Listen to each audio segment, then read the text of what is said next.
Terima kasih Anda masih bersama kami. Bagi Anda yang baru saja bergabung, kami hadirkan kembali 3 berita utama hari ini. Polisi tangkap sebuah truk berisi 200 ekor anjing di gerbang tol Kalikangkung Semarang yang diduga akan dikirim ke sebuah rumah jagal anjing di Kota Solo. 6 tahun menderita, warga desa Penimbun Kebumen meminta pemerintah memperbaiki jalan desa mereka yang rusak.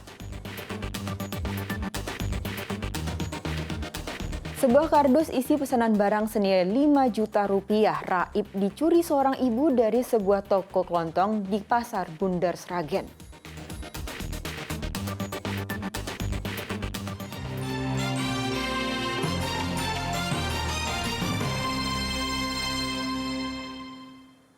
Awal tahun, harga bawang dan sejumlah komoditas sayuran lainnya di Kota Semarang masih tinggi, sedangkan harga cabai jenis berbagai cabai sudah turun.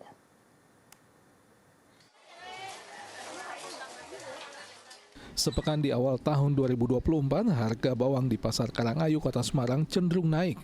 Harga bawang merah naik Rp12.000 per kilogram dari Rp30.000 menjadi Rp42.000 per kilogram. Sedang bawang putih naik Rp10.000 per kilogram dari Rp35.000 menjadi Rp45.000 per kilogram. Menurut pedagang, kenaikan harga bawang ini sudah terjadi sejak sepekan terakhir, di mana pasokan dari petani berkurang. Yang masih tinggi cuma bawang sama brambang sama tomat. Bawang merah berapa dan bawang putih berapa? Bawang merah 42, bawang putih 45. Harga bawang merah, bawang putih naik itu sebabnya karena apa? Aku nggak tahu apa musim hujan, apa situ nggak panen, aku belum tahu. Tapi dari petaninya udah harga segitu udah mahal ya Bu ya? Tidak hanya harga bawang, harga tomat dan kentang juga masih mahal, dijual Rp22.000 dan Rp18.000 per kilogramnya. Sementara harga cabai perlahan mulai turun. Cabai rawit merah yang semula dijual Rp95.000 per kilogram, saat ini turun menjadi Rp50.000 per kilogram. Sedangkan cabai keriting merah turun dari Rp80.000 menjadi Rp65.000 per kilogram. Pedagang berharap harga komoditas pangan di awal tahun bisa kembali turun dan stabil agar minat beli masyarakat ke pasar kembali bergeliat. Ali Mustaufirin melaporkan dari Kota Semarang. Dampak kenaikan harga kedelai impor membuat ukuran tahu di pasar semakin kecil. Imbasnya, banyak pelanggan yang protes dan mengurangi jumlah pembelian tahu. Sepi pembeli. Ya, inilah yang dirasakan para pedagang tahu di Pasar Jerakah, Kota Semarang, Senin pagi. Pedagang menyatakan dampak naiknya harga kedelai hingga mencapai Rp13.000 per kilogram membuat tahu yang mereka jual dalam sepekan terakhir ukurannya semakin kecil dibandingkan produksi tahu sebelumnya. Meski ukuran semakin kecil, namun harga dari perajin tahu tetap sama. Akibat sepinya pembeli, para pedagang tahu juga mengurangi pesanan mereka kepada perajin tahu dari biasanya 6 tong menjadi 4 tong saja. Para pedagang berharap harga kedelai bisa turun sehingga terjangkau oleh masyarakat terutama yang berpenghasilan rendah. Semakin kecil dan mahal. Mahal. Belum bisa turun, selalu naik. Cuman naik dikit turun dikit, naik terus selalu gitu. Fluktuatif berarti ya Pak ya? Aktif deh. Naik turun ya? Nggak bisa seperti drastis ini nggak bisa. Terus kepinginnya ya seperti dulu lagi lah, stabil lah. Sampai naik ya nggak seberapa. Kalau ini kan terlalu drastis kan. Jadi kasihan pembeli, kasihan konsumen ya. Di pasar, harga tahu ukuran kecil isi 10 dijual Rp6.000, sedang tahu ukuran besar isi 10 dijual Rp8.000. Dengan ukuran tahu yang semakin mengecil, banyak pembeli yang protes dan mengurangi jumlah pembelian mereka. Imbasnya, omset pedagang turun hingga 30%. Ali Mustaufirin melaporkan dari Kota Semarang. Praktik perdagangan anjing untuk dikonsumsi manusia yang sebelumnya sempat dilaporkan aktivis penyayang binatang akhirnya terungkap. Polisi menangkap sebuah truk berisi ratusan ekor anjing di gerbang tol Kalikangkung Semarang yang diduga akan dikirim ke sebuah rumah jagal anjing di Kota Solo. Dibantu petugas jasa marga, tim gabungan Satlantas dan Satuan Reserse Kriminal Polrestabes Semarang Sabtu lalu menyergap sebuah truk di gerbang tol Kalikangkung, Semarang yang kedapatan mengangkut ratusan ekor anjing.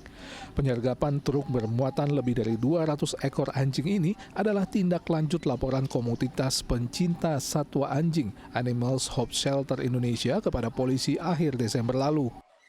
Saya dapat informasi pertama kali itu tanggal 23 Desember ketika salah satu follower saya dalam perjalanan dari Cirebon menuju ke Semarang. Itu saya langsung dari Bogor saya kejar sampai ke Sragen. Ke Sragen itu langsung ke pengepul, salah satu pengepul, tapi bukan yang terbesar. Dua minggu lalu sempat saya sempat mereka lolos dari pemantauan saya. Anjing berjumlah 226 ekor ini kondisinya diikat tali, mulut dan kakinya, dimasukkan karung kemudian digantung di dalam bak truk. Polisi juga menahan dan meminta keterangan 5 orang awak truk. Dari hasil penyelidikan sementara, ratusan ekor anjing ini berangkat dari Subang dengan tujuan Solo. Kegiatan pengiriman ratusan ekor anjing ini sudah terendus sejak tanggal 23 Desember 2023 lalu, di mana anjing-anjing tersebut nantinya akan dijagal dan dagingnya dijual untuk dimakan. Hasil digagalkan upaya pengangkutan atau pemindah tempatan hewan dari Jawa Barat atau tepatnya dari Subang menuju ke arah Solo Raya. Itu informasi itu sudah kita dapatkan 1 bulan terakhir. Namun baru malam hari ini bisa kita gagalkan pengiriman 226 ekor anjing. Nah, sementara ini kita amankan 5 orang, kemudian 1 truk yang digunakan sebagai sarana untuk mengangkut. Polisi hingga kini masih melakukan pemeriksaan terutama terkait dugaan pemalsuan dokumen resmi seperti surat jalan dan surat kesehatan yang didapat oleh awak truk. Jika terbukti, mereka akan dijerat pasal 89 Undang-Undang Nomor 41 Tahun 2014 tentang peternakan dan kesehatan hewan dengan ancaman hukuman 5 tahun penjara. Agus Hermanto melaporkan dari Semarang. Selama 6 tahun, warga desa Penimbun, Kebumen harus berjalan kaki untuk bisa beraktivitas di luar desa. Untuk bisa belajar dan memenuhi kebutuhan harian, warga harus berjalan kaki sejauh 4 km. Jalan yang licin dan terjal juga berbahaya bagi pengendara motor.